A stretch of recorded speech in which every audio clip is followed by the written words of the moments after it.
Dr. Sarah was having a normal Tuesday when reality folded in half inside her laboratory.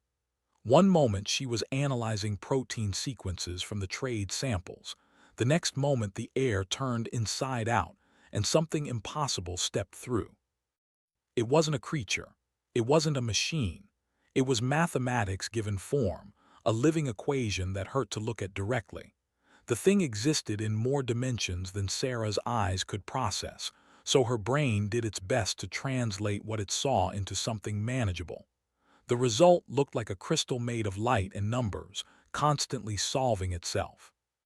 Dr. Sarah, it said, though it had no mouth and made no sound. The words simply appeared in her mind, clear and precise. I am Observer Prime of the Collective. Do not be alarmed. Sarah was very alarmed. She reached for the emergency beacon on her desk, but her hand froze halfway. Not because the entity stopped her, but because she suddenly understood that pressing that button would be pointless. This thing had appeared in the most secure xenobiology lab in human space, bypassing every defense humanity had managed to build. A security team wouldn't help.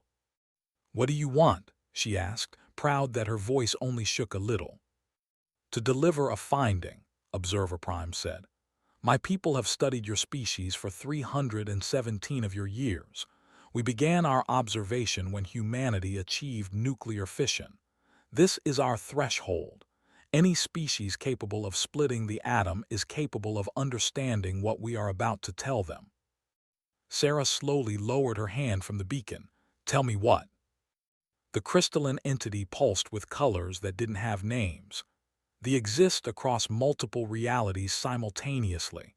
We have 847 million intelligent species across all known universes and timelines. We study them. We document them. We learn from them.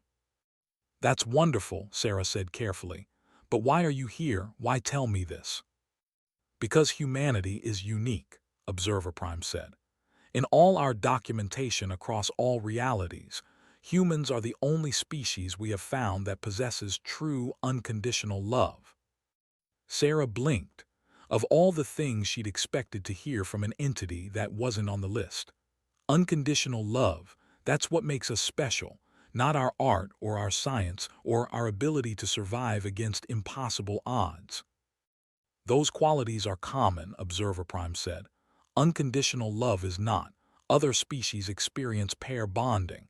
They feel pack loyalty. They show hive unity. Some even demonstrate what they call cosmic empathy.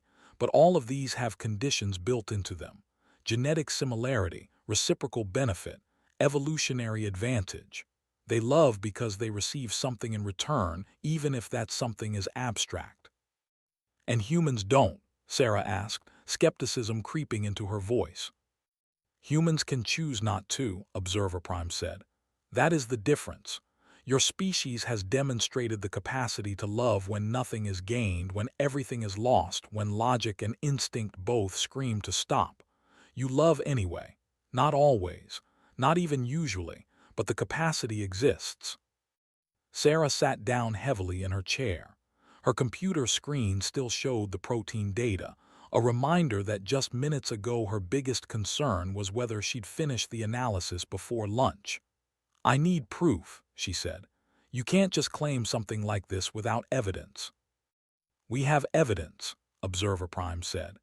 17,000 documented cases across your recorded history. Behavioral analysis of 42 billion individual humans across multiple decision points. Neurological scans of subjects experiencing what you call selfless love. The data is conclusive. "Then why tell me?" Sarah asked. "Why not go to the United Earth Council? Why not make a grand announcement?" "Because the Galactic Council has disputed our findings," Observer Prime said. "They demand proof. They want a demonstration. You have been selected to provide it." Sarah's blood went cold. The Galactic Council represented 40,000 alien species, civilizations far older and more advanced than humanity. Earth had only joined 5 years ago, and humans were still considered the naive newcomers, the primitive apes who'd barely figured out faster-than-light travel. "Selected by whom?" she asked. By analysis of your psychological profile and professional background, Observer Prime said. You study how different species think and feel. You have dedicated your life to building bridges between human and alien minds. You are qualified. I'm not a diplomat, Sarah protested. I'm a researcher.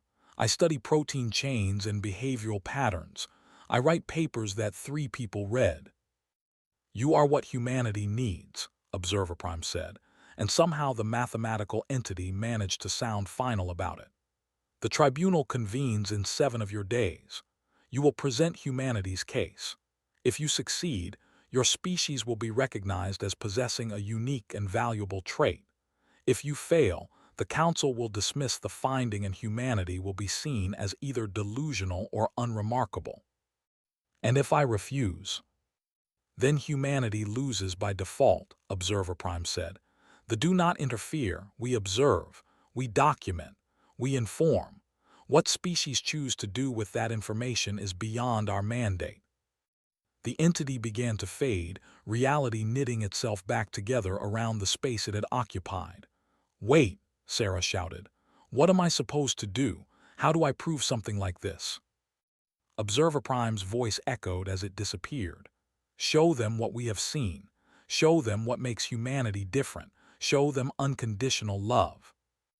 Then Sarah was alone in her lab, staring at the space where an impossible being had just delivered an impossible task. Her hands were shaking. Her heart was racing. And somewhere in the back of her mind, a small voice was saying that maybe, just maybe, she should have pressed that emergency beacon after all. The news spread through human space like wildfire. Within hours, every government, corporation, and media outlet knew about the declaration. Within a day, the Galactic Council had issued a formal response. They were skeptical, they were offended, and they were very, very interested in seeing humanity try to prove itself. They released a statement calling the finding biologically improbable and philosophically naive. They were a species that prided themselves on their devotion to higher truths, and the idea that primitive humans possessed something they lacked was insulting. The Vex Collective, a hive mind of 17 billion bodies sharing one consciousness, declared the entire concept meaningless. They experienced perfect unity with every member of their species. What could be more loving than that? Even humanity's closest allies among the stars expressed doubt. They were a logical species, governed by reason and evidence. Unconditional love may be a comforting illusion, their ambassador said, but illusions do not constitute evolutionary advantages. Sarah watched the statements pour in from her temporary quarters on the diplomatic station Nexus Prime.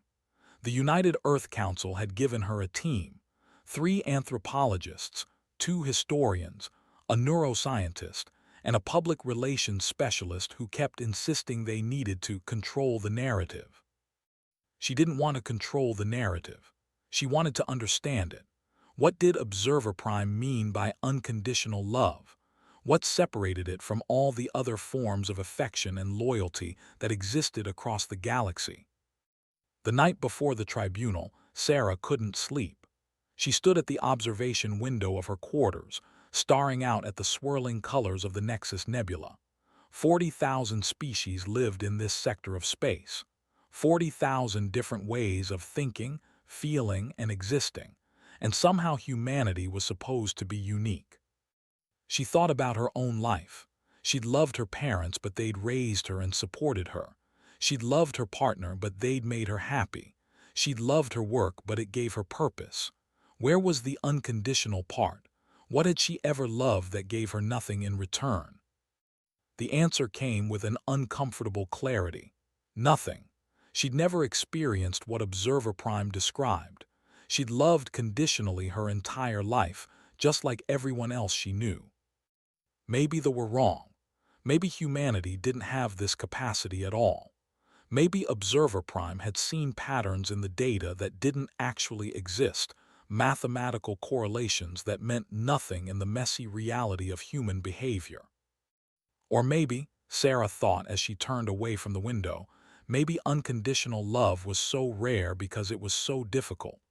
Maybe it wasn't something humans did naturally, but something they had to choose deliberately, against every instinct telling them to stop. She had 7 days to figure it out. 7 days to prove something she wasn't even sure she believed in. 7 days to show the galaxy that humanity possessed a gift they couldn't even fully explain to themselves. Sarah went to bed that night with one thought circling through her mind. How do you prove love to people who don't understand it? How do you demonstrate something that exists in the space between logic and madness, in the gap where reason ends and choice begins? She didn't have an answer, but she had 7 days to find one. The tribunal chamber existed in a pocket dimension, a neutral space constructed by the specifically for this hearing. Sarah stepped through the dimensional gate and felt her stomach lurch as physics shifted around her. The room beyond was vast, with seating for thousands of observers from across the galaxy. Most of the seats were already filled.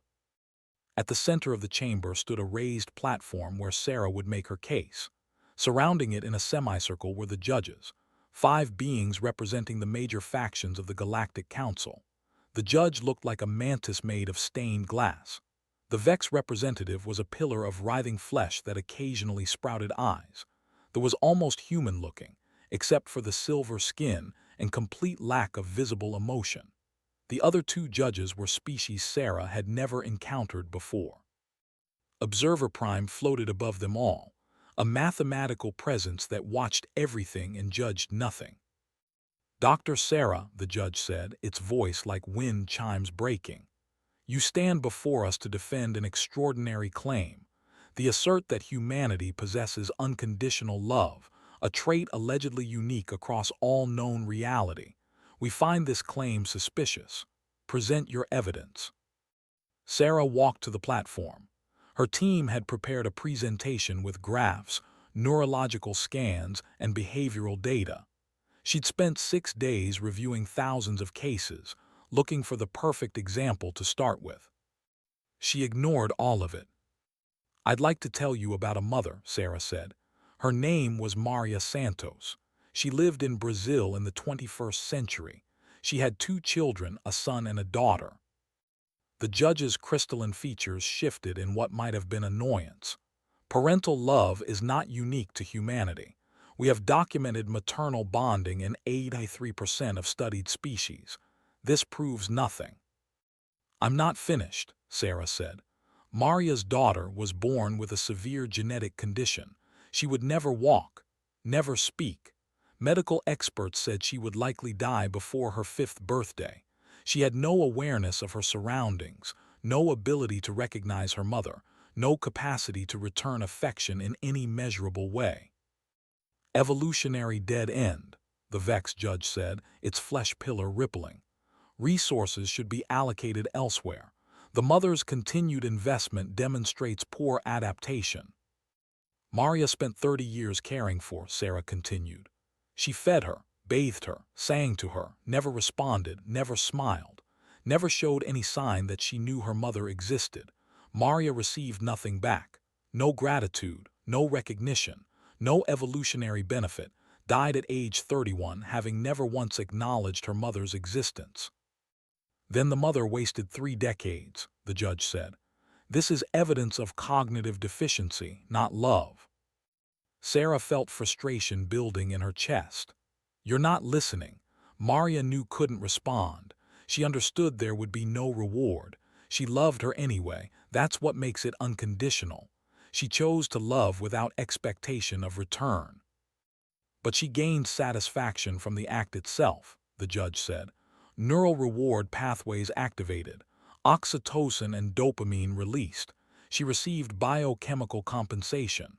Therefore, conditions existed." Sarah hadn't expected that argument, and it stopped her cold. Of course, Maria's brain had rewarded her. That's how human brains worked.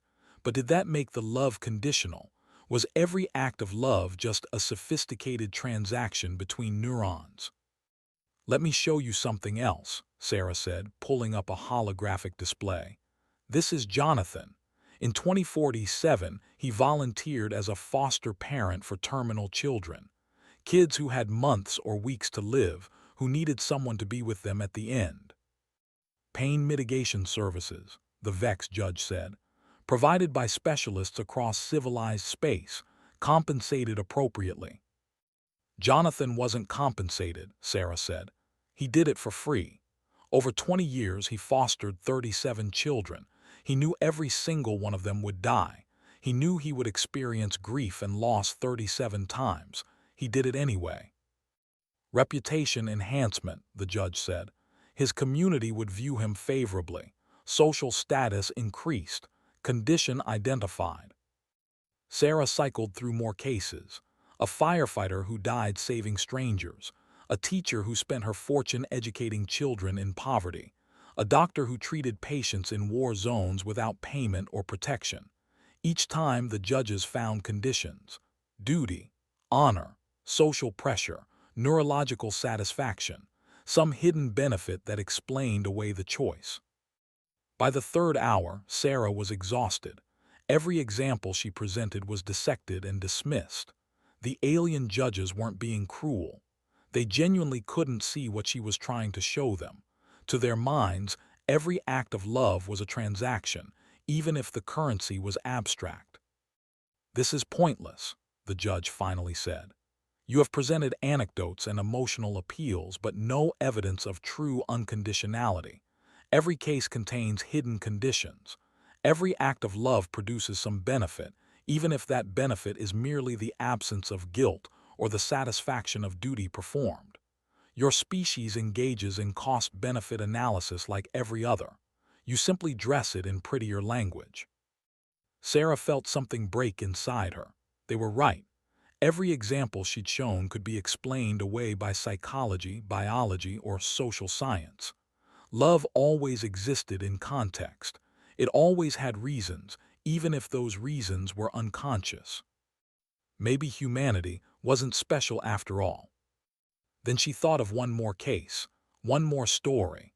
It was the last entry in the file her team had prepared, marked with a note: "Too controversial, do not use." Sarah pulled it up anyway. "I want to tell you about James," she said quietly. The chamber fell silent. Even the background murmur of thousands of observers faded. In 2089, James had 2 children, a son named David and a daughter named Emma. Emma was 17. David was 19. Sarah's voice was steady, but her hands were shaking. David killed Emma. He murdered his own sister during a psychotic break caused by undiagnosed mental illness. The trial was brief. David was sentenced to life in prison. The judges leaned forward, their attention suddenly focused. "James spent 2 years in grief counseling," Sarah continued. "His wife left him. His friends didn't know what to say. He lost his job because he couldn't function. He thought about suicide almost every day." "Grief response," the Vex judge said, but its voice was quieter now. "Expected following offspring loss." "Then James did something unexpected," Sarah said. "He went to visit David in prison."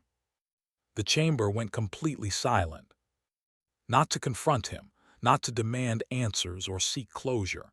David was alone, completely alone. Every person he'd ever known had abandoned him. His mother wouldn't see him. His friends had vanished. Even his lawyers visited only when required. David was alone in his cell, drowning in guilt and madness, unloved by everyone including himself. Sarah's voice cracked. "James visited every month for 11 years. He brought books David would never read. He talked about whether David couldn't see. David rarely spoke, never apologized, never showed remorse or gratitude. Some visits David just stared at the wall. Some visits David screamed at him to leave. James came anyway." "Why?" the judge asked, and for the first time there was something other than logic in its voice. "Because David was his son," Sarah said simply. "Because David was suffering and alone. Because no one else would love him, so James had to. Not because he wanted to, not because it felt good. Not because he hoped David would change or recover or somehow make it worth it. James gained nothing from those visits except pain. His neural pathways didn't reward him. His community judged him harshly. He had no evolutionary benefit, no social status, no reputation enhancement. He just loved his son because that's what he chose to do. The silence stretched for a long moment. "What happened to David?" the judge asked quietly. "He died in prison 6 years ago," Sarah said. "Suicide. James was with him at the end. David's last words were, 'I'm sorry.' James said, 'I know, I love you anyway.'" Observer Prime descended from its position above the judges. Its mathematical form pulsed with strange light. "This is the distinction," it said. "Every species we have studied loves transactionally. Energy input equals energy output, even when that energy is abstract. Some species have very sophisticated transactions, very complex exchanges, but always there is exchange. Always there is balance." The entity turned to face the judges. James broke the equation. He chose to love when the math promised only loss, when every instinct demanded withdrawal, when even the beloved rejected the love offered. He loved anyway. This is not common among humans, but the capacity exists. We have documented it 17,000 times across their history. No other species has shown this capacity even once. "But is it valuable?" the Vex judge asked. "Or is it simply a defect, a glitch in their neural programming?" "That," Observer Prime said, "is not for us to determine. We observe, we document, we inform, but we do not judge value." The tribunal went into recess. Sarah was escorted back to a waiting room where her team was watching via holographic feed. They looked stunned. "You used the case," the PR specialist said. "I specifically said not to use that case. It's too controversial, too dark. People don't want to hear about filicide and prison and suicide." "I know," Sarah said. "The judges could interpret it as mental illness," one of the anthropologists said. "They could say James was pathological, not loving."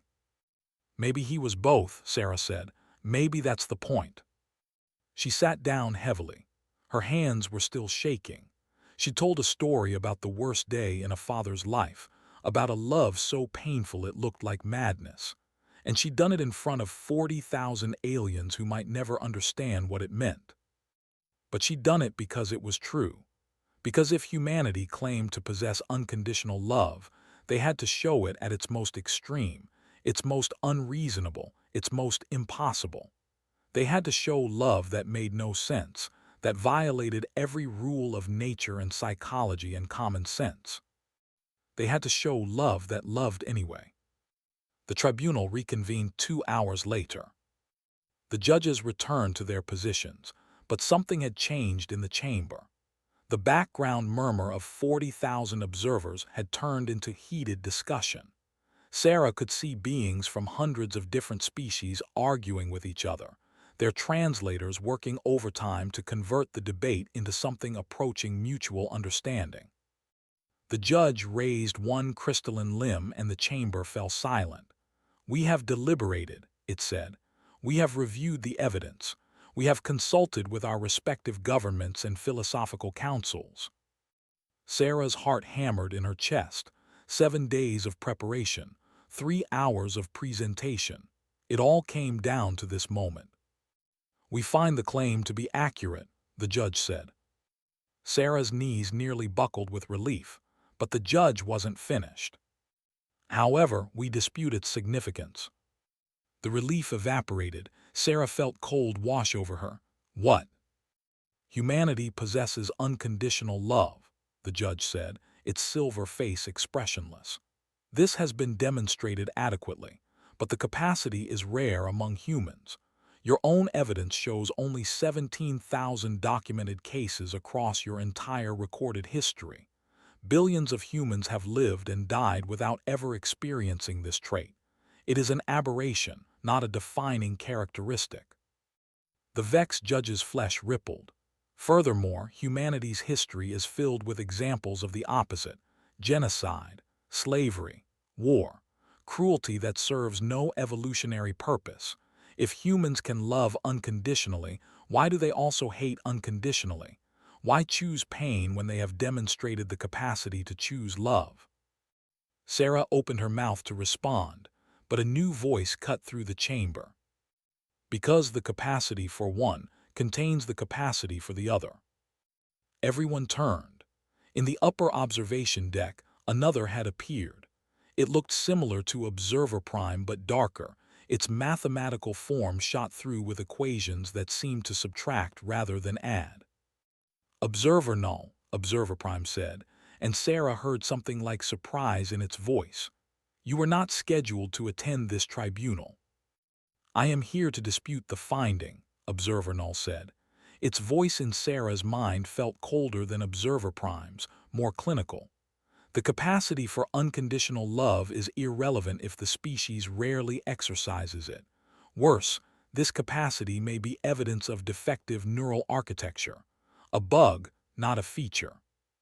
Observer Null descended to the center of the chamber. I have been studying humanity in parallel with Observer Prime. I have seen the same 17,000 cases. I have also seen 17 million cases of humans choosing cruelty when they could have chosen kindness, choosing hatred when they could have chosen love. The capacity means nothing if it is overwhelmed by its opposite. Sarah found her voice. Every species makes bad choices. Every civilization has dark chapters in its history. But most species make bad choices for comprehensible reasons, Observer Null said. Resources, territory, survival. Humans do something unique. You recognize the unconditional nature of love and then deliberately reject it. You understand what you could be and choose not to be it. You create suffering for no benefit. You hate when there is nothing to be gained from hatred. The entity turned its mathematical form toward the judges. This is the true finding. Humanity can love without conditions, but they can also hate without conditions. The same defective neural architecture that allows them to love the unlovable also allows them to hurt the innocent. They are not special. They are damaged.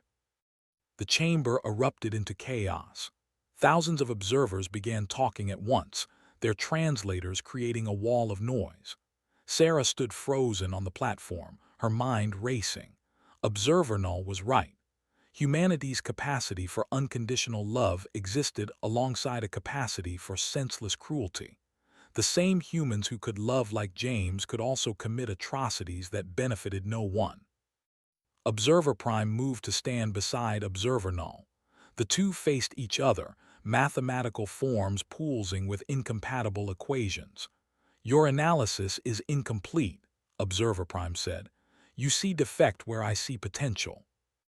Potential is worthless if unrealized, Observer Null countered. These beings have possessed this capacity for their entire evolutionary history. They have used it 17,000 times. They have rejected it billions of times. The evidence speaks clearly. The evidence speaks of a species still learning, Observer Prime said. Or a species incapable of learning, Observer Null replied. The judge called for order, its voice cutting through the noise. This debate is fascinating, but it does not change our verdict. Humanity possesses unconditional love. The finding is accurate. However, given Observer Null's testimony, we must add a caveat. This capacity exists alongside an equal capacity for unconditional cruelty. We recommend extreme caution in dealings with humanity. I request to present additional evidence, Sarah said suddenly. The judges looked at her with something approaching surprise. The judge tilted its head. The tribunal has concluded, Doctor. Additional evidence is not. I invoke the right of final testimony, Sarah interrupted. She'd learned about it during her preparation. Every species presenting before the Galactic Council had the right to make one final statement, regardless of the verdict. It was an ancient custom, rarely used because most petitioners were satisfied with the judgment they received. The judges exchanged glances. Very well, the judge said. You may proceed, but be brief. The council has other matters to attend to. Sarah stepped forward to the edge of the platform. She looked out at 40,000 beings from across the galaxy, representing civilizations far older and more advanced than her own. She thought about what to say, how to defend humanity against Observer Null's accusations. Then she decided not to defend at all. "Everything Observer Null said is true," she began. The chamber fell silent. Even the judges looked surprised. "Humans are cruel. We commit terrible acts. We have the capacity for unconditional love and we reject it constantly. We know better and we do worse. Observer Null is correct. We are damaged." Sarah took a breath. "But here's what they didn't tell you. Here's what makes humanity different from every other species in this chamber." She turned to face Observer Prime and Observer Null. "You're both wrong about us. Observer Prime sees potential. Observer Null sees defect. But you're both looking at humanity like we're a finished product, like evolution is done with us and this is what we are." Sarah's voice grew stronger. "We're not finished. We're still learning. Yes, we've only exercised unconditional love 17,000 times in our entire history. Do you know how many times we've exercised it in just the last 100 years? She pulled up data on her holographic display. 4,000 cases in 100 years. We're accelerating. We're learning. Every generation teaches the next one a little more about love. Every century we get a little better at choosing it. You're also getting better at cruelty," Observer Null said coldly. "Your wars grow more efficient. Your weapons more deadly." "Yes," Sarah admitted. "Because the capacity for one contains the capacity for the other. We have to learn to choose. And learning takes time. It takes mistakes. It takes failing and trying again." She turned back to the judges. "Every species in this chamber has achieved stability. You've figured out how to exist in equilibrium. You've mastered your own nature. You love transactionally because that's what works for you. It's elegant. It's efficient. It's logical." Sarah's voice dropped. "Humanity doesn't have that luxury. We're stuck between what we are and what we could be. We can love unconditionally, but we have to choose it every single time. It never gets easier. It never becomes automatic. Every act of unconditional love is a victory over our own nature." "Then you are cursed," the vexed judge said. "Better to love transactionally than to struggle eternally." "Maybe," Sarah said. "Or maybe struggle is the point.